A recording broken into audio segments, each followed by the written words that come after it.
Punjabi radio USA ਸੁਣ ਰਹੇ ਸਾਰੇ ਹੀ ਮਾਣਯੋਗ ਅਤੇ ਸਤਿਕਾਰਤ ਸਰੋਤਿਆਂ ਨੂੰ ਪਿਆਰ ਸਤਿਕਾਰ ਸੇ ਨਿੱਘੀ ਜਿਹੀ ਸਤਿ ਸ੍ਰੀ ਅਕਾਲ। ਸਭ ਨੂੰ ਜੀ ਆਇਆਂ ਨੂੰ ਆਖਦੇ ਹਾਂ। ਸੋ ਤੇ ਪ੍ਰੋਗਰਾਮ ਖਬਰ ਤੇ ਨਜ਼ਰ ਦੇ ਵਿੱਚ ਆਪ ਸਭ ਦਾ ਨਿੱਘਾ ਸਵਾਗਤ ਹੈ। ਅੱਜ ਸ਼ਨੀਚਰਵਾਰ ਤਰੀਕ ਹੈਗੀ ਆ 17 ਅਕਤੂਬਰ ਅਤੇ ਆਪਣੇ ਨਾਲ ਇਸ ਟਾਈਮ ਖਬਰ ਤੇ ਨਜ਼ਰ ਪ੍ਰੋਗਰਾਮ 'ਚ ਜੁੜ ਚੁੱਕੇ ਨੇ ਮਿੰਟੂ ਗੁਰੂਸਰੀਆ ਜੀ ਮਲੋਟ ਸਟੂਡੀਓਜ਼ ਤੋਂ। ਮਿੰਟੂ ਜੀ ਆਇਆਂ ਨੂੰ ਸਵਾਗਤ ਹੈ। ਸਤਿ ਸ੍ਰੀ ਅਕਾਲ। ਸ਼ੁਕਰੀਆ ਜੀ, ਸਾਰਿਆਂ ਨੂੰ ਸਤਿ ਸ੍ਰੀ ਅਕਾਲ ਜੀ। ਸਾਡੇ ਅੱਜ ਦੇ ਪ੍ਰੋਗਰਾਮ ਖਬਰ ਤੇ ਨਜ਼ਰ ਉਸ ਨੂੰ ਸਪਾਂਸਰ ਕਰਦੇ ਨੇ ਖਾਲਸਾ ਇੰਸ਼ੋਰੈਂਸ ਏਜੰਸੀ ਵਾਲੇ, ਜਿਨ੍ਹਾਂ ਦੇ ਕੋਲੋਂ ਤੁਸੀਂ ਹਰ ਇੱਕ ਤਰੀਕੇ ਦੀ ਇੰਸ਼ੋਰੈਂਸ ਕਰਵਾ ਸਕਦੇ ਹੋ। ਇਸ ਮੌਕੇ covered California health insurance Obama care ਦੀਆਂ ਰੀਨਿਊਅਲਸ ਅਤੇ ਨਵੀਆਂ ਐਪਲੀਕੇਸ਼ਨਸ ਦਾ ਵਕਤ ਆ ਚੁੱਕਾ ਹੈ। ਉਸ ਦੇ ਬਾਰੇ ਜਾਣਕਾਰੀ ਲਈ ਕਾਲ ਕਰੋ ਖਾਲਸਾ ਇੰਸ਼ੋਰੈਂਸ ਏਜੰਸੀ ਨੰਬਰ 4082722500 408-272-2500 ਦੇ ਉੱਤੇ। ਇਸ ਦੇ ਨਾਲ Krishan Dhanota Yuba City, Baljinder Singh Nijjar Woodland, Sucha Singh, Jaskaran Singh, Gurpartap Singh Fresno, Paramjit Kaur Rangi Vacaville, GN tyre and lube ਵਾਲੇ, ਜਿਨ੍ਹਾਂ ਦੇ ਕੋਲੋਂ ਤੁਸੀਂ truck wash, oil change, air brake ਦਾ ਕੰਮ ਕਰਵਾ ਸਕਦੇ ਹੋ। ਨਵੇਂ ਪੁਰਾਣੇ ਟਾਇਰ ਵਾਜਿਬ ਕੀਮਤਾਂ 'ਤੇ ਖਰੀਦ ਸਕਦੇ ਹੋ। ਸੈਂਟਾਨੈਲਾ ਮੰਡੇਰਾ 'ਚ ਲੋਕੇਸ਼ਨ ਨੇ। ਕਾਲ ਨੇ ਮਸੋਹਤਾ 209-277-0113 West Coast truck driving school Fresno ਵਾਲੇ, ਜਿਹੜੇ ਕਿ ਤੁਹਾਨੂੰ ਟਰੱਕ ਦਾ ਲਾਇਸੈਂਸ ਵਧੀਆ ਸਿਖਲਾਈ ਦੇ ਕੇ ਘੱਟ ਸਮੇਂ ਦੇ ਵਿੱਚ ਲੈਣ 'ਚ ਸਹਾਇਤਾ ਕਰਦੇ ਨੇ। ਕਾਲ ਅਜੀਤ ਅਟਵਾਲ 559-374-4541। ਇਹਨਾਂ ਸਾਰਿਆਂ ਦਾ ਬਹੁਤ ਬਹੁਤ ਧੰਨਵਾਦ। ਜੇਕਰ ਤੁਸੀਂ ਜਾਂ ਕੋਈ ਹੋਰ ਕਾਰੋਬਾਰ ਇਸ ਪ੍ਰੋਗਰਾਮ ਨੂੰ ਸਪਾਂਸਰ ਕਰਨਾ ਚਾਹੁੰਦੇ ਹੋ, ਸੰਪਰਕ ਕਰ ਸਕਦੇ ਹੋ ਨੰਬਰ 408-722-7698 ਦੇ ਉੱਤੇ। ਅਤੇ ਆਓ ਗੱਲਬਾਤ ਦਾ ਸਿਲਸਿਲਾ ਜਿਹੜਾ ਸ਼ੁਰੂ ਕਰਦੇ ਹਾਂ। ਮਿੰਟੂ ਜੀ, ਅੱਜ ਦੀ ਅਹਿਮ ਵੱਡੀ ਖਬਰ ਕੀ ਰਹੀ? ਕਿਸਾਨ ਸੰਘਰਸ਼ ਦੇ ਨਾਲ ਕੀ ਅਪਡੇਟ ਰਹੀ? ਜੀ ਅੱਜ ਦੀ ਸਭ ਤੋਂ ਵੱਡੀ ਖਬਰ ਉਹੀ ਰਹੀ ਹੈ ਪਹੁੰਚਾਓ ਕਿ ਜਿਹੜੀ ਖਬਰ 'ਤੇ ਸਭ ਦੀ ਨਿਗਾਹ ਹੈ ਕਿ ਕਿਸਾਨ ਸੰਘਰਸ਼ ਦੇ ਵਿੱਚ ਕੀ ਬਣਿਆ। ਅੱਜ ਦੇ ਦਿਨ ਨਰਿੰਦਰ ਮੋਦੀ ਦੇ ਪੁਤਲੇ ਫੂਕੇ ਗਏ ਪੂਰੇ ਪੰਜਾਬ ਦੇ ਵਿੱਚ, ਕਿਉਂਕਿ ਪਹਿਲਾਂ ਹੀ ਐਲਾਨ ਦਿੱਤਾ ਸੀ ਕਿਸਾਨ ਜਥੇਬੰਦੀਆਂ ਨੇ ਕਿ ਅਸੀਂ 17 ਤਰੀਕ ਨੂੰ ਨਰਿੰਦਰ ਮੋਦੀ ਦੇ ਪੁਤਲੇ ਫੂਕਾਂਗੇ ਔਰ ਇਸ ਤੋਂ ਇਲਾਵਾ ਅਸੀਂ ਰੋਸ ਮਾਰਚ ਵੀ ਕਰਾਂਗੇ। ਤਾਂ ਪੰਜਾਬ ਦੇ ਮੇਰੇ ਖਿਆਲ ਦੇ ਨਾਲ ਹਰੇਕ ਕੋਨੇ ਦੇ ਵਿੱਚ ਹੀ ਅੱਜ ਕਿਤੇ ਨਾ ਕਿਤੇ ਨਰਿੰਦਰ ਮੋਦੀ ਦਾ ਪੁਤਲਾ ਫੂਕਿਆ ਗਿਆ। ਪਰ ਇਸ ਪੁਤਲਾ ਫੂਕ ਮੁਹਿੰਮ ਦੇ ਵਿੱਚੋਂ ਇੱਕ ਸੈਡ ਨਿਊਜ਼ ਵੀ ਆਈ ਆ। ਪਟਿਆਲੇ ਦੇ ਬਹਾਦਰਗੜ੍ਹ ਘਨੌਰ ਰੋਡ 'ਤੇ ਪੈਂਦੇ ਪਿੰਡ ਮਹਿਮਦਪੁਰ ਜੱਟਾਂ ਦੇ ਵਿੱਚ ਜਦੋਂ ਇਹ ਪੁਤਲਾ ਫੂਕਿਆ ਜਾ ਰਿਹਾ ਸੀਗਾ ਤਾਂ ਇਸੇ ਦੌਰਾਨ ਮਹਿਮਦਪੁਰ ਪਿੰਡ ਦੇ ਹੀ ਇੱਕ ਕਿਸਾਨ ਹਰਬੰਸ ਸਿੰਘ ਜੀ ਨੂੰ ਦਿਲ ਦਾ ਦੌਰਾ ਪੈ ਗਿਆ ਔਰ ਇਸ ਦਿਲ ਦੇ ਦੌਰੇ ਕਾਰਨ ਉਹਨਾਂ ਦੀ ਜਾਨ ਚਲੇ ਗਈ। ਤਾਂ ਇਹ ਇੱਕ ਸੈਡ ਨਿਊਜ਼ ਕਹਾਂਗੇ ਔਰ ਇਹ ਮੇਰੇ ਖਿਆਲ ਦੇ ਨਾਲ 8ਵੀਂ 9ਵੀਂ ਮੌਤ ਹੈ ਇਸ ਚੱਲਦੇ ਸੰਘਰਸ਼ ਦੇ ਦੌਰਾਨ, ਇਸ ਚਲੰਤ ਸੰਘਰਸ਼ ਦੇ ਦੌਰਾਨ। ਇੱਧਰ ਅਸ਼ਵਨੀ ਸ਼ਰਮਾ ਭਾਜਪਾ ਪ੍ਰਧਾਨ, ਜਿਨ੍ਹਾਂ 'ਤੇ ਪਿੱਛੇ ਹਮਲਾ ਵੀ ਹੋਇਆ ਸੀ ਇੱਕ, ਉਸ ਤੋਂ ਬਾਅਦ ਅੱਜ ਉਹ ਲੁਧਿਆਣੇ ਪਹੁੰਚੇ ਆ। ਲੁਧਿਆਣੇ ਦੇ ਵਿੱਚ ਵੀ ਕਾਂਗਰਸੀ ਵਰਕਰਾਂ ਨੇ ਇਹਨਾਂ ਦਾ ਵਿਰੋਧ ਕਰਨ ਦਾ ਯਤਨ ਕੀਤਾ। ਉਹ ਕਹਿੰਦੇ ਸੀ ਕਿ ਅਸੀਂ ਕਿਸਾਨਾਂ ਦੇ ਪੱਖਧਾਰ ਹਾਂ। ਹਾਲਾਂਕਿ ਪੁਲਿਸ ਨੇ ਰੋਕਿਆ ਅਤੇ ਕੁਛ ਧੱਕਾ ਮੁੱਕੀ ਜੀ ਵੀ ਹੋਈ ਆ। ਹਲਕਾ ਜਿਹਾ ਉੱਥੇ ਜੇ ਕਹਿ ਲਈਏ ਕਿ ਝੜਪ ਵਾਲਾ ਮਾਹੌਲ ਬਣਿਆ।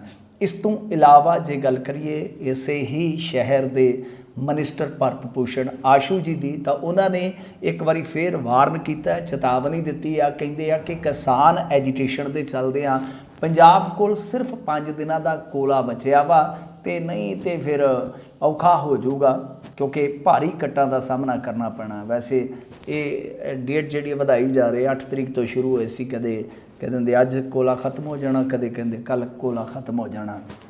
ਇਸ ਤੋਂ ਇਲਾਵਾ ਜੇ ਅੱਜ ਆਪਾਂ ਵੇਖੀਏ ਤਾਂ ਜਿਹੜੇ ਮੰਤਰੀ ਆ ਕੇਂਦਰ ਦੇ ਸੰਜੀਵ ਕੁਮਾਰ ਬਾਲਿਆਨ, ਤਾਂ ਉਹਨਾਂ ਨੇ ਕਿਹਾ ਕਿ ਦੇਖੋ ਅਸੀਂ ਖੇਤੀ ਕਾਨੂੰਨਾਂ ਬਾਬਤ ਗੱਲਬਾਤ ਕਰਨ ਵਾਸਤੇ ਜਲਦੀ ਇੱਕ ਹੋਰ ਸੱਦਾ ਭੇਜਾਂਗੇ। ਮਤਲਬ ਕਿ ਖੇਤੀਬਾੜੀ ਮੰਤਰੀ ਵੱਲੋਂ ਇਹ ਜਿਹੜਾ ਸੱਦਾ ਹੈ ਉਹ ਭੇਜਿਆ ਜਾਊਗਾ ਕਿਸਾਨ ਯੂਨੀਅਨਾਂ ਨੂੰ। ਅਤੇ ਇੱਕ ਹੋਰ ਸੱਦੇ ਦੀ ਗੱਲ ਜਿਹੜੀ ਆ ਉਹ ਚੱਲ ਪਈ ਆ। ਪਰ ਮੇਰੇ ਖਿਆਲ ਦੇ ਨਾਲ ਹੁਣ ਇੰਨੀ ਛੇਤੀ ਇਹ ਕਾਠ ਦੀ ਹਾਂਡੀ ਜਿਹੜੀ ਉਹ ਚੜ੍ਹਨੀ ਨਹੀਂ ਆ, ਕਿਉਂਕਿ ਕਿਸਾਨ ਯੂਨੀਅਨਾਂ ਦੇ ਆਗੂ ਜਿਹੜੇ ਉਹ ਤਪੇ ਪਏ ਆ ਇਹਨਾਂ ਦੇ ਇੱਕ ਐਸੇ ਰਵੱਈਏ ਕਰਕੇ, ਐਸੇ ਵਤੀਰੇ ਕਰਕੇ, ਜਿਹਨੂੰ ਆਪਾਂ ਲਾਪਰਵਾਹੀ ਵਾਲਾ ਵੀ ਕਹਿ ਸਕਦੇ ਹਾਂ, ਥੋੜ੍ਹਾ ਜਿਹਾ ਐਰੋਗੈਂਟ ਵੀ ਕਹਿ ਸਕਦੇ ਹਾਂ।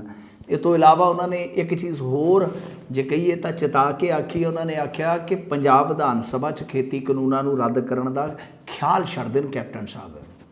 ਤਾਂ ਇਹ ਕਾਫੀ ਮੈਂ ਕਹੂੰਗਾ ਕਿ ਇੱਕ ਚੁਣੌਤੀ ਵਾਲਾ ਬਿਆਨ ਹੈ। ਤਾਂ ਇੱਧਰ ਕੈਪਟਨ ਅਮਰਿੰਦਰ ਸਿੰਘ ਵੀ ਲਾਂਗੜ ਖਿੱਚੀ ਬੈਠੇ ਆ। ਉਹ ਕਹਿੰਦੇ ਆ ਕਿ ਮੈਂ ਐਦ ਲੈਂਦਾ ਕਿ ਹਰੇਕ ਲੜਾਈ ਲੜੀ ਜਾਊਗੀ। ਸੋ ਇਹ ਸਾਰਾ ਕੁਛ ਹੈ ਜਿਹੜਾ ਉਹ ਮੈਨੂੰ ਲੱਗਦਾ ਕਿ ਆਉਣ ਵਾਲੇ ਦਿਨਾਂ ਦੇ ਵਿੱਚ ਹੋਰ ਵੀ ਤੀਖਣ ਤੀਬਰਤਾ ਦੇ ਨਾਲ ਵੇਖਣ ਨੂੰ ਮਿਲੇਗਾ। ਤੇ ਦੂਸਰੇ ਪਾਸੇ ਜੋ ਕਾਮਰੇਡ ਬਲਵਿੰਦਰ ਦਾ ਕਤਲ ਹੋਇਆ ਸੀਗਾ, ਉਸ ਮਾਮਲੇ ਦੇ ਵਿੱਚ ਵੀ ਅੱਜ ਕਾਫੀ ਖਿੱਚਤੂ ਰਹੀ ਆ ਮੀਡੀਆ ਦੇ ਵਿੱਚ ਖਬਰਾਂ ਦੀ। ਤਾਂ ਉਹਦੇ 'ਚ ਕੀ ਹੋਇਆ ਕਿ ਪਹਿਲਾਂ ਪੋਸਟਮਾਰਟਮ ਹੋ ਗਿਆ, ਉਸ ਤੋਂ ਬਾਅਦ ਪਰਿਵਾਰ ਜਿਹੜਾ ਸੰਸਕਾਰ ਨਾ ਕਰਨ ਤੇ ਅੜ ਗਿਆ ਤੇ ਉਹਨਾਂ ਨੇ ਮੰਗ ਰੱਖੀ ਕਿ ਇੱਕ ਤੇ ਪਰਿਵਾਰ ਨੂੰ ਉੱਚ ਸੁਰੱਖਿਆ ਦਿੱਤੀ ਜਾਵੇ, ਜਿਹੜੀ ਕਿ ਬਹਾਲ ਕਰ ਦਿੱਤੀ ਗਈ ਮੇਰੇ ਖਿਆਲ ਦੇ ਨਾਲ, ਔਰ ਇਸ ਤੋਂ ਇਲਾਵਾ ਇੱਕ ਸ਼ਹੀਦ ਦਾ ਦਰਜਾ ਵੀ ਦੇਣ ਦੀ ਮੰਗ ਕੀਤੀ ਗਈ ਸੀ। ਪਰ ਉਸ ਤੋਂ ਬਾਅਦ ਗੱਲ ਜਿਹੜੀ ਹੈ ਉਹ ਕਿਤੇ ਨਵੇੜੇ ਤੱਕ ਪਹੁੰਚੀ ਆ ਔਰ ਫਿਰ ਮੇਰੇ ਖਿਆਲ ਦੇ ਨਾਲ ਸੰਸਕਾਰ ਲਈ ਪਰਿਵਾਰ ਰਾਜ਼ੀ ਹੋ ਗਿਆ। ਹਾਲ ਦੀ ਘੜੀ ਕੋਈ ਵੀ ਕਾਤਲ ਉਹਨਾਂ ਕਾਤਲਾਂ ਦੇ ਵਿੱਚੋਂ ਗ੍ਰਿਫਤਾਰ ਨਹੀਂ ਕੀਤਾ ਜਾ ਸਕਿਆ ਜਿਨ੍ਹਾਂ ਹਮਲਾਵਰਾਂ ਨੇ ਇਹ ਕਤਲ ਕੀਤਾ ਸੀਗਾ। ਜਿਹੜੇ MS ਬਿੱਟਾ ਵਰਗੇ ਲੋਕ ਆ ਜਾਂ ਜਿਹੜੇ ਹੋਰ ਇਸ ਤਰ੍ਹਾਂ ਦੇ ਰਾਸ਼ਟਰਵਾਦੀ ਲੋਕ ਆ, ਉਹ ਲਗਾਤਾਰ ਮੁਸਲਸਲ ਚੈਨਲਾਂ 'ਤੇ ਆ ਕੇ ਨਖੇਦੀ ਕਰ ਰਹੇ ਨੇ, ਖਾਸ ਤੌਰ 'ਤੇ ਪੰਜਾਬ ਪੁਲਿਸ ਦੀ, ਜਿਨ੍ਹਾਂ ਨੇ ਇਸ ਪਰਿਵਾਰ ਦੀ ਸੁਰੱਖਿਆ ਜਿਹੜੀ ਉਹ ਵਾਪਸ ਲੈ ਲਈ ਸੀ। ਜੀ ਅਗਲੀ ਜਿਹੜੀ ਮਿੰਟੂ ਜੀ ਗੱਲਬਾਤ ਕਰਦੇ ਜਾਈਏ ਤਾਂ ਕਹਿੰਦੇ ਕਾਂਗਰਸ ਬਿੱਲ ਲਿਆਉਣ ਦੇ ਮਾਮਲੇ ਦੇ ਵਿੱਚ ਖੇਡ ਸਕਦੀ ਹੈ ਦਾ। ਹਾਂਜੀ, ਦੇਖੋ ਇਸ ਵੇਲੇ ਜੇ ਆਪਾਂ ਵੇਖੀਏ ਤਾਂ ਸਭ ਤੋਂ ਵੱਡੀ ਹੁਣ ਚਰਚਾ ਇਸੇ ਚੀਜ਼ ਦੀ ਹੀ ਚੱਲ ਪਈ ਆ, ਕਿਉਂਕਿ 19 ਤਰੀਕ ਨੂੰ ਇਹਨਾਂ ਨੇ ਸਪੈਸ਼ਲ ਇਜਲਾਸ ਸੱਦਿਆ, ਉਹਦੇ ਵਿੱਚ ਕੋਈ ਵੱਡਾ ਕਦਮ ਜਿਹੜਾ ਉਹ ਚੁੱਕਿਆ ਜਾ ਸਕਦਾ। ਇਸ ਕਰਕੇ ਸਾਰਿਆਂ ਦੀ ਨਿਗਾਹ, ਸਾਰਿਆਂ ਦੀ ਟੇਕ ਹੁਣ 19 ਤਰੀਕ ਤੇ ਹੀ ਆ ਕਿ ਕੈਪਟਨ ਅਮਰਿੰਦਰ ਸਿੰਘ ਕੀ ਕਰਦੇ ਆ। ਇਹਦੇ ਵਿੱਚ ਹੁਣ ਚੱਕਰ ਇਹ ਆ ਕਿ ਜਿਹੜੀਆਂ ਵਿਰੋਧੀ ਧਿਰਾਂ, ਖਾਸ ਤੌਰ ਤੇ ਆਮ ਆਦਮੀ ਪਾਰਟੀ ਆ, ਉਹ ਮੰਗ ਕਰਦੀ ਆ ਕਿ ਜੋ ਵੀ ਤੁਸੀਂ ਮਸੌਦਾ ਤਿਆਰ ਕਰਨਾ ਬਿੱਲ ਵਗੈਰਾ ਦਾ, ਤੇ ਉਹ ਤੁਸੀਂ ਸਾਨੂੰ ਵਿਖਾ ਦਿਓ।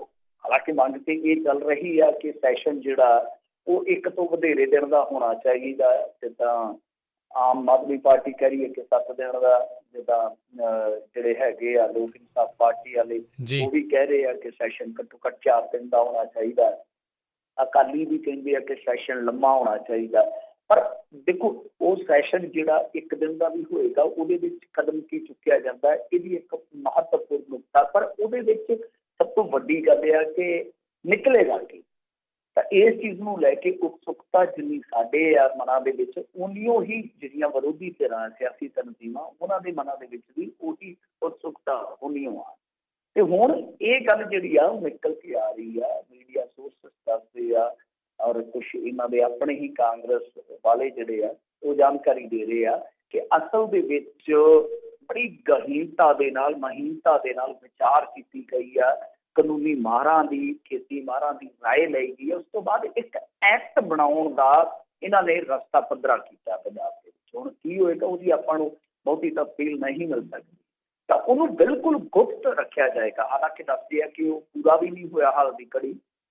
ਇਹਨਾਂ ਨੂੰ ਇਸੇ ਕਰਕੇ ਸ਼ਾਇਦ ਉਹਦੇ ਤੋਂ ਦੂਰ ਰੱਖਿਆ ਜਾ ਰਿਹਾ ਵਾ ਕਿ ਜਦ ਤੱਕ ਪੂਰਾ ਹੋ ਜਾਏਗਾ ਤਦ ਤੱਕ ਤਰੀਕ ਨੇੜੇ ਆ ਜਾਏਗੀ, ਜਾਂ ਉਸ ਦਿਨ ਸਾਰਾ ਕੁਛ ਕਾਲੀ ਚ ਕਰਕੇ ਯਕਦਮ ਹੀ ਇਹ ਸਰਕਾਰ ਜਿਹੜੀ ਹੈ ਕਦਮ ਚੁੱਕੇਗੀ, ਤਾਂ ਕਿ ਕਾਂਗਰਸ ਹੀ ਉਹਦਾ ਲਾਹਾ ਲੈ ਸਕੇ। ਕਿਉਂਕਿ ਜੇ ਮੰਨ ਲਓ ਪਹਿਲਾਂ ਆਮ ਆਦਮੀ ਪਾਰਟੀ ਜਾਂ ਸ਼੍ਰੋਮਣੀ ਅਕਾਲੀ ਦਲ, ਬਾਦਲ ਜਾਂ ਲੋਕ ਇਨਸਾਫ ਪਾਰਟੀ, ਉਹਨਾਂ ਕੋਲੋਂ ਮਸੌਦਾ ਜਾਂਦਾ, ਉਹਨਾਂ ਨੂੰ ਪਤਾ ਲੱਗ ਜਾਏਗਾ ਕਿ ਖਰੜੇ ਦੇ ਵਿੱਚ ਕੀ ਆ, ਉਸ ਹਿਸਾਬ ਨਾਲ ਉਹ ਤਿਆਰੀ ਕਰ ਲੈਣਗੇ, ਉਸ ਹਿਸਾਬ ਦੇ ਨਾਲ ਉਹਨਾਂ ਦੇ ਆਪਣੇ ਪੁਆਇੰਟ ਹੋਣਗੇ ਜਿਹੜੇ ਉਹ ਕਰ ਲੈਣਗੇ। ਪਰ ਮੇਰੇ ਖਿਆਲ ਦੇ ਨਾਲ ਇਹ ਚੀਜ਼ਾਂ ਠੀਕ ਨਹੀਂ ਹੈ। ਵੈਸੇ ਦੇਖੋ, ਜਿਵੇਂ ਆਮ ਤੌਰ ਤੇ ਫਿਰ ਤੇ ਆਪਾਂ ਲੋਕ ਸਭਾ ਦਾ ਸੈਸ਼ਨ ਸ਼ੁਰੂ ਹੋਣ ਤੋਂ ਪਹਿਲਾਂ ਕਹਿੰਦੇ ਆ ਕਿ ਪ੍ਰਧਾਨ ਮੰਤਰੀ ਜਾਂ ਕਈ ਵਾਰ ਸਪੀਕਰ ਸਾਹਿਬ ਜਿਹੜੇ ਆ ਉਹ ਮੀਟਿੰਗ ਕਰਦੇ ਆ, ਸਰਦਲੀ ਮੀਟਿੰਗ ਸੱਦ ਲੈਂਦੇ ਆ। ਇੱਥੇ ਵੀ ਇੱਕ ਮੀਟਿੰਗ ਸੱਦ ਲਈ ਜਾਂਦੀ, ਚਲੋ ਨਾ ਜਨਤਕ ਤੌਰ ਤੇ ਉਸ ਬਿੱਲ ਬਾਰੇ ਕੋਈ ਗੱਲ ਕਰਦਾ, ਪਰ ਥੋੜੀ ਜਿਹੀ ਚਰਚਾ ਹੋ ਜਾਣੀ ਚਾਹੀਦੀ ਸੀ ਤਾਂ ਕਿ ਦੂਜੀਆਂ ਧਿਰਾਂ ਨੂੰ ਬਰਾਬਰ ਮੌਕਾ ਮਿਲੇ। ਇਹ ਪਹਿਲਾਂ ਵੀ ਦੋਸ਼ ਲੱਗਦਾ ਆ ਕਿ ਬਿੱਲ ਜਿਹੜਾ ਲਿਆਉਂਦੇ ਆ ਉਹਦੀ ਕਾਪੀ ਜਸਟ ਬਸ ਮਤਲਬ ਕਿ 5-10 ਮਿੰਟ ਪਹਿਲਾਂ ਫੜਾ ਦਿੰਦੇ ਆ, ਉਹ ਨਾ ਹੁਣ ਉੱਥੇ ਬੈਠਾ ਕਿਸੇ ਤੋਂ ਪੜ੍ਹਿਆ ਜਾਵੇ ਟੱਚ ਦੇ ਨਾਲ, ਨਾ ਕੋਈ ਬੰਦਾ ਸੋਚ ਵਿਚਾਰ ਕਰ ਸਕਦਾ, ਨਾ ਕਿਸੇ ਤੋਂ ਰਾਏ ਲੈ ਸਕਦਾ, ਕਿਉਂਕਿ ਸੰਪੂਰਨ ਕੋਈ ਵੀ ਬੰਦਾ ਨਹੀਂ ਹੁੰਦਾ। ਆਪਾਂ ਪੋਲੀਟੀਸ਼ੀਅਨ ਤੇ ਲਾ ਲਈਏ, ਚਾਹੇ ਵਿਅਕਤੀਗਤ ਤੌਰ ਤੇ ਆਪਣੇ ਤੇ ਲਾ ਲਈਏ, ਕਈ ਵਾਰ ਕਿਸੇ ਚੀਜ਼ ਦੇ ਵਿੱਚ ਆਪਣੀ ਜਾਣਕਾਰੀ ਜਿਹੜੀ ਘੱਟ ਹੁੰਦੀ ਆ, ਆਪਾਂ ਨੂੰ ਉਹ ਜਾਣਕਾਰੀ ਜਿਹੜੀ ਆ ਉਹ ਕਿਸੇ ਹੋਰ ਤੋਂ ਚਾਹੀਦੀ ਹੁੰਦੀ ਆ ਰਾਏ ਦੇ ਰੂਪ ਦੇ ਵਿੱਚ। ਤਾਂ ਇਹ ਚੀਜ਼ਾਂ ਜਿਹੜੀਆਂ ਨੇ ਉਹ ਕਾਫੀ ਜ਼ਿਆਦਾ ਮੈਂ ਕਹੂੰਗਾ ਕਿ ਗੁੰਝਲਦਾਰ ਬਣ ਜਾਂਦੀ ਹੈ। ਤਾਂ ਇੱਥੇ ਇਹ ਵੀ ਨੁਕਤਾ ਸਾਹਮਣੇ ਆ ਰਿਹਾ ਹੈ ਕਿ ਦਰਅਸਲ ਇਹ ਕਿਸਾਨ ਜਥੇਬੰਦੀਆਂ ਦੇ ਇੱਕ ਲੀਡਰ ਨੂੰ ਇਹ ਸਾਰਾ ਖਰੜਾ ਸਮਝਾਉਣ ਜਾਂ ਵਿਖਾਉਣ ਦਾ ਇਹ ਤਰੱਦਦ ਕਰਨਗੇ, ਪਰ ਉਹਦੇ ਵਿੱਚ ਵੀ ਇਹ ਇੱਕ ਸ਼ਰਤ ਰੱਖਣਗੇ ਕਿ ਭਾਈ ਦੇਖੋ, ਗੱਲ ਇਹ ਆ ਕਿ ਅਸੀਂ ਇਹ ਜੋ ਤਹਮਲ ਕਰ ਰਹੇ ਹਾਂ, ਤੁਸੀਂ ਇਹਦੀ ਜਾਣਕਾਰੀ ਜਨਤਕ ਨਹੀਂ ਕਰੋਗੇ।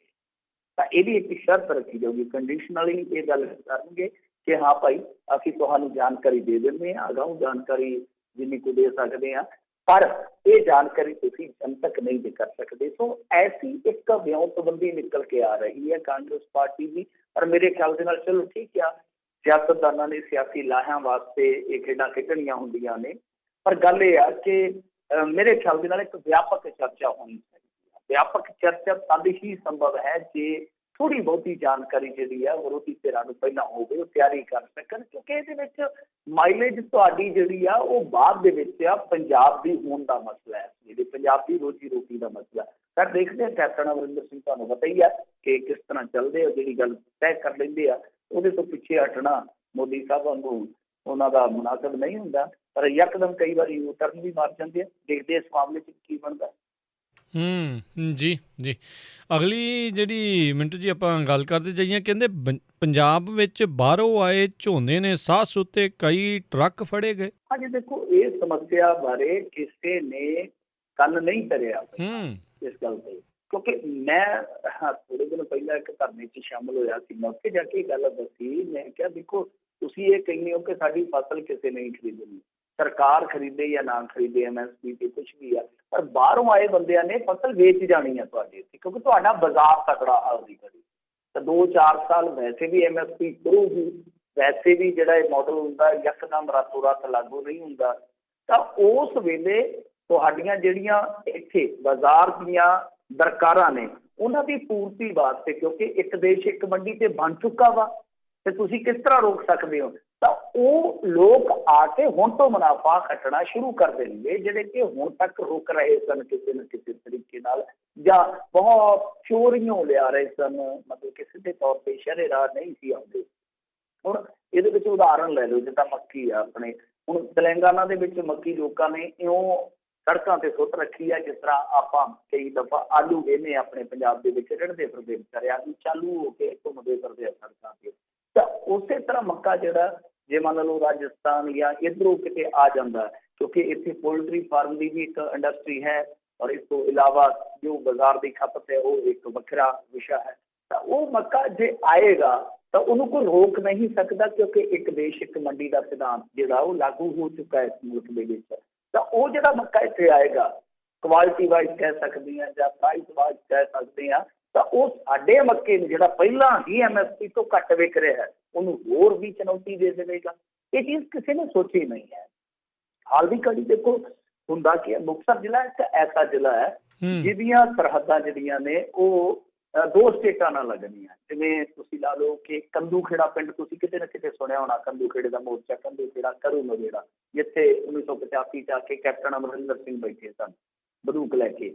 ਤਾਂ ਉਹ ਕੰਦੂਖੇੜਾ ਪਿੰਡ ਹੈ ਜਿਹੜਾ, ਉਹ ਇੱਕ ਐਸਾ ਪਿੰਡ ਹੈ ਜਿਹਦੀ ਇੱਕ ਸੀ, ਮਤਲਬ ਕਿ ਇੱਕ ਹੱਦ ਜਿਹੜੀ ਹੈ ਉਹ ਹਰਿਆਣੇ ਨਾਲ ਟੱਚ ਕਰਦੀ ਹੈ, ਇੱਕ ਰਾਜਸਥਾਨ ਨਾਲ ਟੱਚ ਕਰਦੀ। ਭਾਵ ਇਹ ਹੈ ਕਿ ਮੁਕਤਸਰ ਜ਼ਿਲ੍ਹਾ ਇਸ ਤਰ੍ਹਾਂ ਦਾ ਹੈ ਜਿਹਦੀਆਂ 2 ਪਾਸੇ ਸਰਹੱਦਾਂ ਜਿਹੜੀਆਂ 2 ਵੱਖ-ਵੱਖ ਸਟੇਟਾਂ ਨਾਲ ਲੱਗਦੀਆਂ ਨੇ। ਇੱਕ ਰਾਜਸਥਾਨ ਨਾਲ ਜਾ ਲੱਗਦੀ ਹੈ, ਜਿਵੇਂ ਸਾਡੇ ਪਿੰਡ ਤੋਂ ਪਿਛਲੇ ਪਾਸੇ ਨੂੰ ਨਿਕਲ ਕੇ, ਔਰ ਇੱਕ ਸਾਡੇ ਪਿੰਡ ਤੋਂ ਮਤਲਬ ਕਿ ਤੁਸੀਂ ਕਹਿ ਸਕਦੇ ਹੋ ਕਿ ਇੱਧਰਲੇ ਪਾਸੇ ਸੱਜੇ ਪਾਸੇ ਜਾ ਕੇ ਹਰਿਆਣੇ ਵਾਲੀ ਸਾਈਡ, ਡਾਬਲੀ ਮੰਡੀ ਸਾਈਡ, ਇੱਧਰ ਨੂੰ ਵੀ ਜਾ ਸਕਦੀ ਹੈ।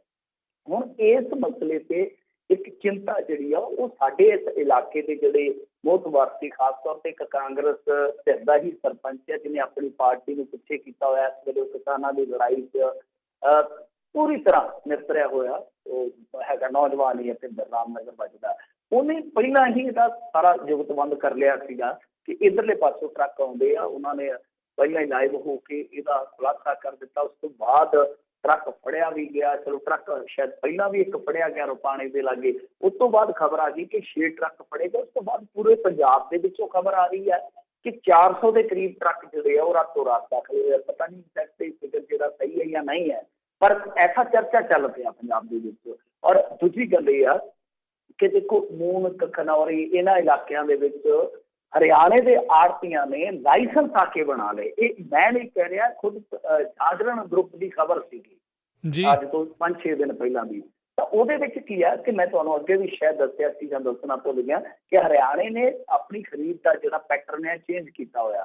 ਸੋ ਉੱਥੇ ਥੋੜਾ ਜਿਹਾ ਉਖਿਆਰਾ ਕੰਮ ਹੋਇਆ ਤੇ ਪੰਜਾਬ ਦੇ ਵਿੱਚ ਖੁੱਲਾ ਕੰਮ ਹੈ। ਇਸ ਕਰਕੇ ਯਕਦਮ ਬਾਹਰੋਂ ਆਉਂਦੇ ਝੋਨੇ ਦੀ ਸਪਲਾਈ ਜਿਹੜੀ ਹੈ ਉਹ ਇੱਧਰ ਜ਼ਿਆਦਾ ਵੱਧ ਗਈ। ਹੁਣ ਪਿਛਲੀ ਦਫਾ ਵੀ ਇੱਕ ਸਮੱਸਿਆ ਆ ਗਈ ਕਿਉਂਕਿ ਪੰਜਾਬ ਦੇ ਵਿੱਚ ਖੁੱਲ੍ਹ-ਦਿਲੀ ਨਾਲ ਖਰੀਦ ਹੁੰਦੀ ਆ। ਤਾਂ ਪਿਛਲੀ ਦਫਾ ਕੀ ਸਮੱਸਿਆ ਆਈ ਸੀ ਕਿ ਜੋ ਸ਼ੈਲਰਾਂ ਦਾ ਟੀਚਾ ਸੀ ਉਹ ਪਹਿਲਾਂ ਹੀ ਪੂਰਾ ਹੋ ਗਿਆ ਔਰ ਪੰਜਾਬ ਦਾ ਝੋਨਾ ਥੋੜਾ ਜਿਹਾ ਪਿਛੇਤ ਕਰ ਗਿਆ, ਯਾਨੀ ਪਛੜ ਕੇ ਆਇਆ, ਤੇ ਪੰਜਾਬ ਦੇ ਝੋਨੇ ਵਾਲੀ ਇਹ ਸਮੱਸਿਆ ਆ ਗਈ ਕਿ ਟਾਰਗੇਟ ਤੇ ਪੂਰਾ ਹੋ ਗਿਆ। ਇਸ ਵਾਰੀ ਵੀ ਜਿਹੜੇ ਮਾਹਰ ਨੇ ਇਸ ਚੀਜ਼ ਨਾਲ ਜੁੜੇ ਹੋਏ ਆ ਉਹ ਦੱਸ ਰਹੇ ਆ ਕਿ ਭਾਈ ਗੱਲ ਇਹ ਆ ਕਿ ਜੋ ਟਾਰਗੇਟ ਹੈ ਖਰੀਦ ਦਾ ਉਹ ਤੋਂ ਕਿਤੇ ਵੱਧ ਐਸੀ ਝੋਨਾ ਹੋ ਜਾਏਗਾ ਕਿਉਂਕਿ ਬਾਹਰੋਂ ਵੀ ਮਾਲ ਆ ਰਿਹਾ ਹੈ।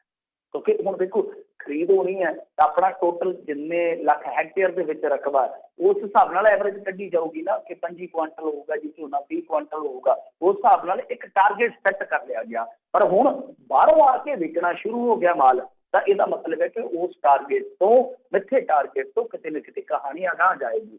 ਸੋ ਇਹ ਇੱਕ ਇਸ ਵੇਲੇ ਪੱਖ ਦਾ ਮੁੱਦਾ ਬਣ ਗਿਆ ਪੰਜਾਬ ਦੀ ਕਿਸਾਨੀ ਨਾਲ ਜੁੜਿਆ।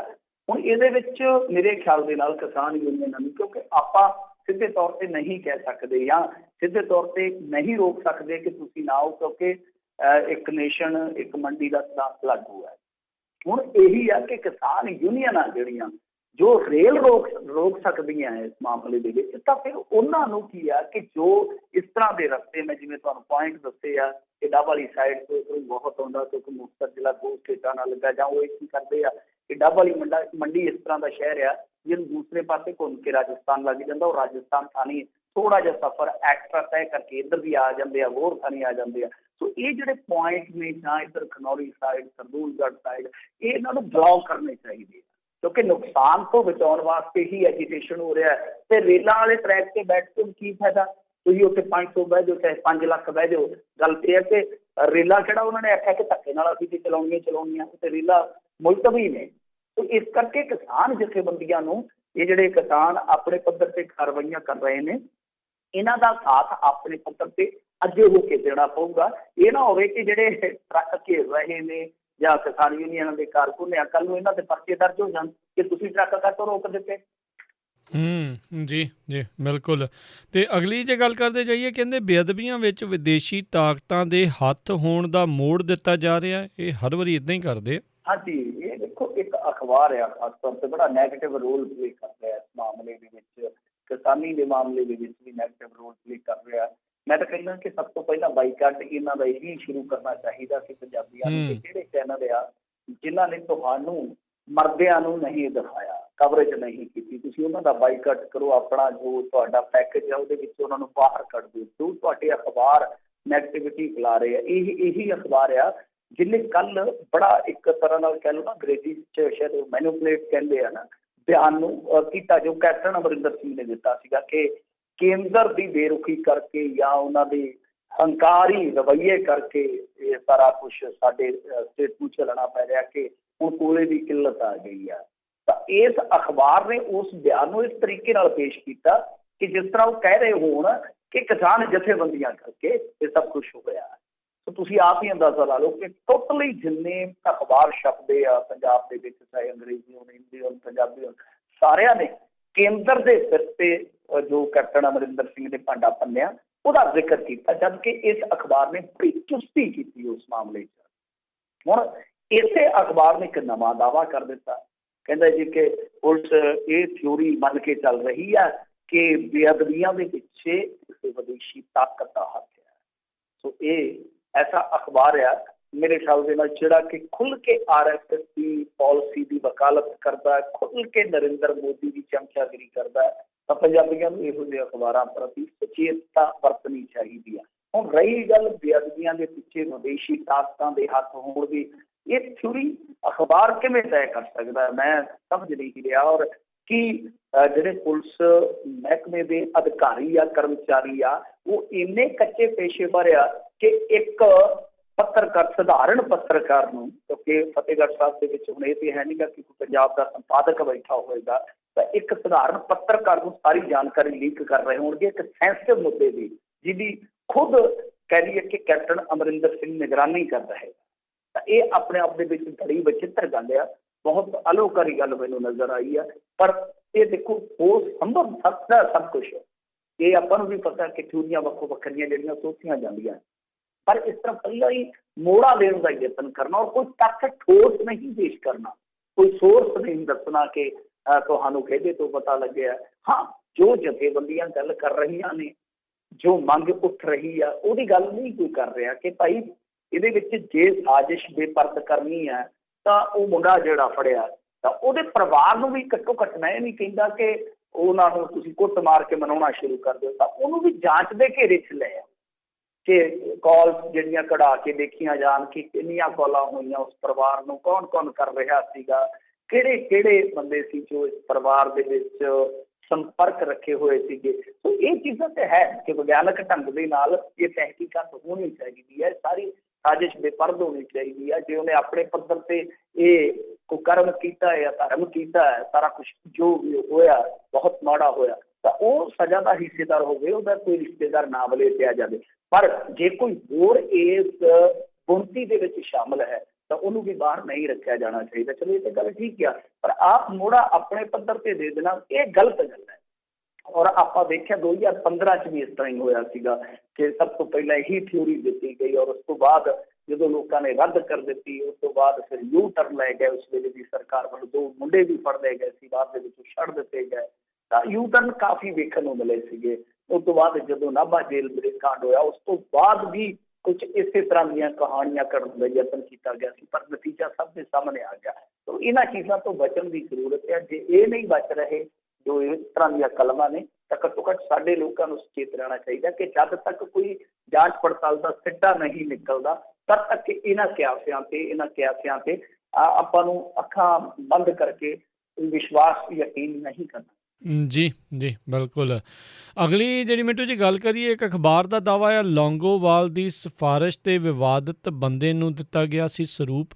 ਹਾਂਜੀ, ਦੇਖੋ ਇਹ ਮਾਮਲਾ ਆਪਣੇ ਆਪ ਦੇ ਵਿੱਚ ਕਾਫੀ ਜ਼ਿਆਦਾ ਵਿਵਾਦਤ ਹੈ, ਕਿਉਂਕਿ ਇਹਦੇ ਵਿੱਚ ਹੋ ਕੀ ਰਿਹਾ, ਜੋ ਖੁਲਾਸਾ ਕੀਤਾ ਗਿਆ ਉਹਦੇ 'ਚ ਦੱਸਿਆ ਗਿਆ ਕਿ ਇੱਕ ਸਰੂਪ ਬਹੁਤ ਪ੍ਰਸਿੱਧ ਗੁਰਦੁਆਰਾ ਹੈ ਬਰਨਾਲੇ ਦੇ ਵਿੱਚ, ਗੁਰਦੁਆਰਾ ਬਾਬਾ ਗਾਂਧਾ ਸਿੰਘ, ਉਸ ਗੁਰਦੁਆਰੇ ਦੇ ਮੈਨੇਜਰ ਵੱਲੋਂ ਇਹ ਸਰੂਪ ਜਿਹੜਾ ਕਿ 1999 ਚ ਛਪਿਆ ਹੋਇਆ ਦੱਸਿਆ ਜਾ ਰਿਹਾ ਕਿ ਉਹ ਇੱਕ ਐਸੇ ਵਿਅਕਤੀ ਨੂੰ ਦੇ ਦਿੱਤਾ ਗਿਆ ਜਿਸ ਵਿਅਕਤੀ ਦੇ ਘਰ ਦੇ ਵਿੱਚ ਪਹਿਲਾਂ ਵੀ ਇਸ ਸਰੂਪ ਦਾ ਪ੍ਰਕਾਸ਼ ਸੀਗਾ। ਉਸ ਤੋਂ ਬਾਅਦ ਗੁਰੂ ਸਾਹਿਬ ਦੇ ਪ੍ਰਕਾਸ਼ ਦੇ ਵਿੱਚ ਜਦੋਂ ਇਹਨੇ ਆਪਣੇ ਘਰ ਦੇ ਅੰਦਰ ਉਹ ਗੁਰੂ ਸਾਹਿਬ ਦੀ ਹਾਜ਼ਰੀ ਦੇ ਵਿੱਚ ਜਿਹੜੇ ਘਰੋਂ ਭੱਜੇ ਜੋੜੇ ਸੀ ਉਹਨਾਂ ਦੇ ਆਨੰਦ ਕਾਰਜ ਕਰਵਾਉਣੇ ਸ਼ੁਰੂ ਕਰ ਦਿੱਤੇ ਗਲਤ ਢੰਗ ਦੇ ਨਾਲ, ਤਾਂ ਉਦੋਂ ਤੱਕ ਸ਼੍ਰੀ ਦਮਦਮਾ ਸਾਹਿਬ ਤੋਂ ਆ ਕੇ 5 ਪਿਆਰੇ ਉਸ ਸਰੂਪ ਨੂੰ ਲੈ ਗਏ ਸਨ।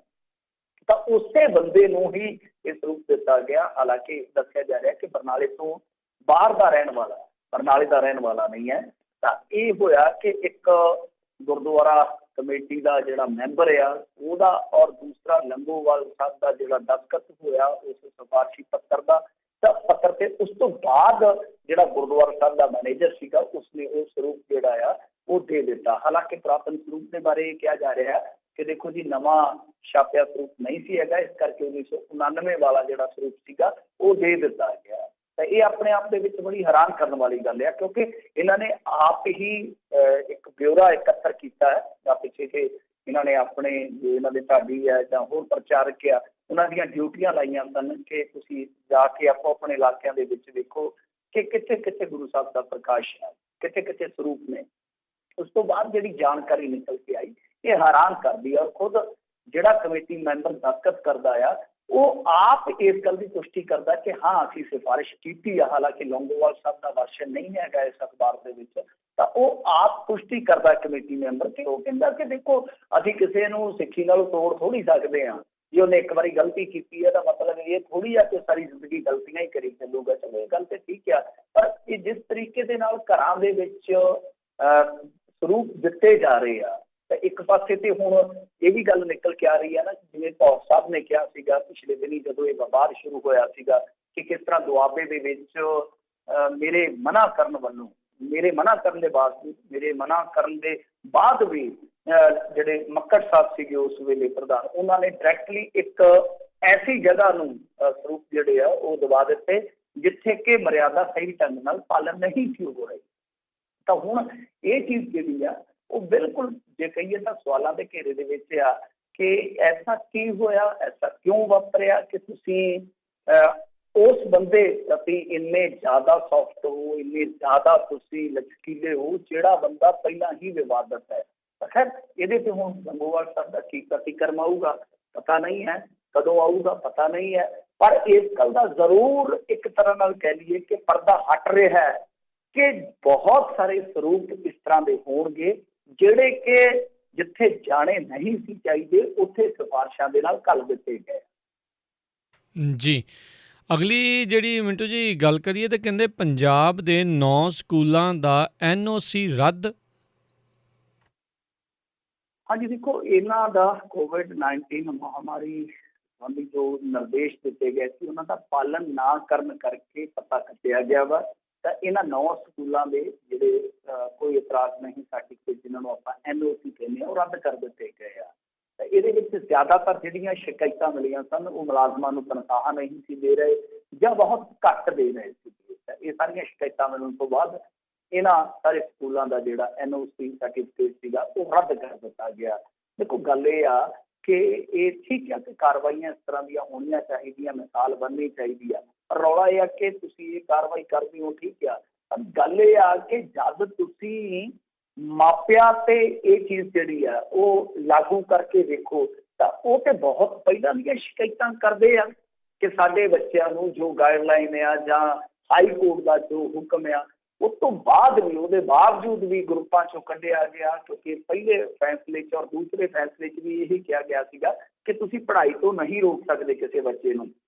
ਪਰ ਜਿਵੇਂ ਬੱਚਿਆਂ ਦੀਆਂ ਫੀਸਾਂ ਲੇਟ ਹੋਣੀਆਂ, ਕਿਉਂਕਿ ਤੁਹਾਨੂੰ ਪਤਾ ਹੀ ਹੈ COVID-19 ਕਰਕੇ ਆਰਥਿਕ ਮਹਾਜ ਦੇ ਲੋਕ ਜਿਹੜੇ ਸੀ ਉਹ ਘਿਰ ਗਏ, ਤਾਂ ਬਹੁਤ ਸਾਰੇ ਬੱਚਿਆਂ ਦੇ ਗਰੁੱਪ ਜਿਹੜੇ ਸੀ ਉਹ ਲੀਵ ਕਰ ਦਿੱਤੇ ਗਏ, ਉਹਨਾਂ ਨੂੰ ਰਿਮੂਵ ਕਰ ਦਿੱਤਾ ਗਿਆ। ਉਸ ਤੋਂ ਬਾਅਦ ਮਾਪਿਆਂ ਦੀਆਂ ਸ਼ਿਕਾਇਤਾਂ ਵੀ ਆਈਆਂ, ਯਾਨੀ ਉਹਨਾਂ ਦੇ ਨਾਲ ਨਹੀਂ ਖਲੋਤਾ ਜਾਂਦਾ। ਠੀਕ ਹੈ, ਅਧਿਆਪਕਾਂ ਦੇ ਨਾਲ ਤੁਸੀਂ ਖਲੋਤੇ ਬਹੁਤ ਵਧੀਆ ਗੱਲ ਹੈ, ਪਰ ਇਸ ਤਰ੍ਹਾਂ ਦੀਆਂ ਸ਼ਿਕਾਇਤਾਂ ਤੇ ਵੀ ਜੇ ਕਾਰਵਾਈ ਹੋਵੇ ਤਾਂ ਸਕੂਲਾਂ ਤੇ ਇੱਕ ਦਬਾਅ ਬਣੂਗਾ। ਹਾਲਾਂਕਿ ਠੀਕ ਆ ਕਿ ਸਕੂਲ ਵੀ ਫੀਸਾਂ ਦੇ ਨਾਲ ਚੱਲਣੇ ਆ, ਪਰ ਜੋ ਗਾਈਡਲਾਈਨ ਨਿਰਧਾਰਿਤ ਹੋ ਜਾਂਦੀ ਹੈ, ਜੋ ਰੂਲ ਐਂਡ ਰੈਗੂਲੇਸ਼ਨ ਤੈਅ ਹੋ ਜਾਂਦਾ ਤਾਂ ਉਹਦੇ ਮੁਤਾਬਕ ਤੇ ਤੁਹਾਨੂੰ ਚੱਲਣਾ ਹੀ ਪਊਗਾ ਨਾ, ਤੁਸੀਂ ਚੱਲਣ ਵਾਸਤੇ ਪਾਬੰਦ ਹੋ। ਤਾਂ ਇਸ ਕਰਕੇ ਇਹਨਾਂ ਨੂੰ ਇੱਧਰ ਵੀ ਤਵੱਜੋ ਦੇਣ ਦੀ ਜ਼ਰੂਰਤ ਆ ਕਿ ਜਿੱਥੇ ਕੋਈ ਸਕੂਲ ਮਾਪਿਆਂ ਨਾਲ ਧੱਕਾ ਕਰਦਾ, ਜੇ ਉੱਥੇ ਵੀ ਕਾਰਵਾਈ ਕਰ ਦਿੱਤੀ ਜਾਵੇ ਤਾਂ ਬਹੁਤ ਜ਼ਿਆਦਾ ਮੈਂ ਕਹੂੰਗਾ ਕਿ ਸਕੂਲਾਂ 'ਚ ਸੁਧਾਰ ਵੇਖਿਆ ਜਾ ਸਕਦਾ ਹੈ। ਜੀ ਜੀ। ਅਗਲੀ ਮਿੰਟੂ ਜੀ ਗੱਲ ਕਰੀਏ ਬੰਗਾਲ ਦੇ ਵਿੱਚ ਦਸਤਾਰ ਦੀ ਬੇਅਦਬੀ ਵਾਲੇ ਮਾਮਲੇ ਦੇ ਵਿੱਚ ਕੀ ਅਪਡੇਟ ਹੈ ਜੀ? ਹਾਂਜੀ, ਉਹ ਕੱਲ੍ਹ ਵੀ ਆਪਣੇ ਕਾਲਰ ਨੇ ਸਵਾਲ ਕੀਤਾ ਸੀਗਾ ਤਾਂ ਉਹਦੇ ਵਿੱਚ ਮੈਂ ਕੁਝ ਅਖਬਾਰਾਂ ਖੋਲ੍ਹੀਆਂ ਤੇ ਇੱਕ ਅਖਬਾਰ ਦੇ ਵਿੱਚੋਂ ਮੈਨੂੰ ਜਾਣਕਾਰੀ ਮਿਲੀ ਹੈ ਜਿਹੜੀ ਮੈਂ ਉਹ ਤੁਹਾਡੇ ਸਨਮੁਖ ਰੱਖ ਦਿੰਦਾ ਕਿ ਬਲਵਿੰਦਰ ਸਿੰਘ ਨੂੰ ਰਿਹਾ ਕਰਨ ਤੇ ਸਾਰੇ ਕੇਸ ਖਾਰਜ ਕਰਨ ਲਈ ਸਰਕਾਰ ਦੀ ਉੱਥੋਂ ਦੀ ਸਹਿਮਤੀ ਹੋਈ ਹੈ। ਔਰ ਇਹ ਤਦ ਸੰਭਵ ਹੋਇਆ ਜਦ ਉਹਨਾਂ ਦੀ ਧਰਮ ਪਤਨੀ ਸ਼੍ਰੀਮਤੀ ਕਰਮਜੀਤ ਕੌਰ ਦਿੱਲੀ ਸਿੱਖ ਗੁਰਦੁਆਰਾ ਪ੍ਰਬੰਧਕ ਕਮੇਟੀ ਦੇ ਪ੍ਰਧਾਨ ਮਨਜਿੰਦਰ ਸਿੰਘ ਸਿੱਧਾ ਜਾਂ ਹੋਰ ਇਸ ਤਰ੍ਹਾਂ ਦੇ ਪੰਥਕ ਦਰਦੀ ਹੈ ਉਹਨਾਂ ਦੇ ਨਾਲ ਉੱਥੇ ਗਏ ਖੁਦ ਬੰਗਾਲ ਦੇ ਵਿੱਚ। ਤਾਂ ਉਸ ਤੋਂ ਬਾਅਦ ਉਹਨਾਂ ਨੇ ਇੱਕ ਮੈਮੋਰੰਡਮ ਵੀ ਦਿੱਤਾ ਕਿਉਂਕਿ ਇਹਨਾਂ ਨੂੰ ਉਦੋਂ ਤੋਂ ਲੈ ਕੇ ਹੁਣ ਤੱਕ ਇੱਕ ਥਾਣੇ ਦੇ ਵਿੱਚ ਰੱਖਿਆ ਗਿਆ ਔਰ ਇਹੀ ਕਿਹਾ ਜਾ ਰਿਹਾ ਸੀਗਾ ਵਾਰ-ਵਾਰ ਕਿ ਜੀ ਜਾਂਚ ਪੜਤਾਲ ਚੱਲ ਰਹੀ ਹੈ, ਇਹਨਾਂ ਤੇ ਕੇਸ ਵੀ ਜਿਹੜਾ ਫਾਈਲ ਕਰ ਦਿੱਤਾ ਗਿਆ। ਹੁਣ ਦੇਖੋ ਇਹ ਅਸਲ ਦੇ ਵਿੱਚ ਬਲੈਕ ਕਮਾਂਡੋ ਰਹੇ ਆ, ਬਾਅਦ ਦੇ ਵਿੱਚ ਚਲੋ ਰਿਟਾਇਰ ਹੋਏ ਜਦੋਂ ਆਰਮੀ ਦੇ ਵਿੱਚ ਤਾਂ ਇਹ ਇੱਧਰ ਆ ਗਏ ਤਾਂ ਇਹਨਾਂ ਨੂੰ ਇੱਕ ਡਿਊਟੀ ਮਿਲੀ ਕਿਸੇ ਇੱਕ ਨੇਤਾ ਦੇ, ਇਹ ਗਨਮੈਨ ਸੀਗੇ, ਸੁਰੱਖਿਆ ਕਰਨਾ ਚਲੋ ਇਹਨਾਂ ਦਾ ਫਰਜ਼ ਸੀਗਾ। ਤਾਂ ਉਸ ਤੋਂ ਬਾਅਦ ਉੱਥੇ ਜੋ ਐਪੀਸੋਡ ਵਾਪਰਿਆ ਸਭ ਨੇ ਦੇਖਿਆ, ਮੰਦਭਾਗਾ ਸੀ, ਬਹੁਤ ਜ਼ਾਲਿਮਾਨਾ ਸੀਗਾ। ਤਾਂ ਉੱਤੋਂ ਇਹਨਾਂ ਨੂੰ ਗ੍ਰਿਫਤਾਰ ਕਰ ਲਿਆ ਜਾਂਦਾ, ਕੇਸ ਦਰਜ ਕਰ ਦਿੱਤੇ ਜਾਂਦੇ ਆ। ਹੁਣ ਇਹ ਖਬਰ ਜਿਹੜੀ ਆ ਉਹ ਅੱਛੀ ਹੈ, ਰਾਹਤ ਦੇਣ ਵਾਲੀ ਏਜੰਸੀ ਦੀ ਖਬਰ ਆ ਕਿ ਸਰਕਾਰ ਉੱਥੋਂ ਦੀ ਜਿਹੜੀ ਆ ਉਹ ਇਹ ਰਾਹਤ ਦੇਣ ਵਾਸਤੇ ਤਿਆਰ ਹੋ ਗਈ ਹੈ। ਇਹਨਾਂ ਦਾ ਮੈਂ ਪਿੰਡ ਦੱਸ ਦੇਣਾ ਤੁਹਾਨੂੰ, ਇੱਕ ਤਾਂ ਮੁਕਤਸਰ ਜ਼ਿਲ੍ਹੇ ਦੇ ਵਿੱਚ ਬਰਕੰਦੀ ਆ, ਇੱਕ ਬਠਿੰਡੇ ਜ਼ਿਲ੍ਹੇ ਦੇ ਵਿੱਚ ਸ਼ਾਇਦ ਬਰਕੰਦੀ ਪਿੰਡ ਹੈ, ਬਠਿੰਡੇ ਵਾਲਾ ਬਰਕੰਦੀ ਪਿੰਡ ਹੈ ਇਹਨਾਂ ਦਾ। ਜੀ ਜੀ। ਤੇ ਮਿੰਟੂ ਜੀ ਬਹੁਤ ਬਹੁਤ ਤੁਹਾਡਾ ਧੰਨਵਾਦ ਕਰਦੇ ਹਾਂ, ਤੁਸੀਂ ਸਾਡੇ ਨਾਲ ਜੁੜੇ, ਇਹਨਾਂ ਖਬਰਾਂ ਬਾਰੇ ਤੁਸੀਂ ਜਾਣਕਾਰੀਆਂ ਦਿੱਤੀਆਂ। ਅਗਲੀ ਵਾਰ ਤੱਕ ਲਈ ਮਿਹਰਬਾਨੀ, ਧੰਨਵਾਦ, ਸਤਿ ਸ਼੍ਰੀ ਅਕਾਲ। ਜੀ ਤੇ ਸਰੋਤਿਓ, ਇੱਥੇ ਸਾਡਾ ਅੱਜ ਦਾ ਪ੍ਰੋਗਰਾਮ ਸਮਾਪਤ ਹੈ। ਮਿਲਦੇ ਹਾਂ ਅਗਲੀ ਵਾਰ ਤੱਕ ਲਈ। ਮੇਰੇ ਵੱਲੋਂ ਵੀ ਤੁਹਾਨੂੰ ਸਭ ਨੂੰ ਸਤਿ ਸ਼੍ਰੀ ਅਕਾਲ। ਸੁਣਦੇ ਰਹੋ ਪੰਜਾਬੀ ਰੇਡੀਓ USA।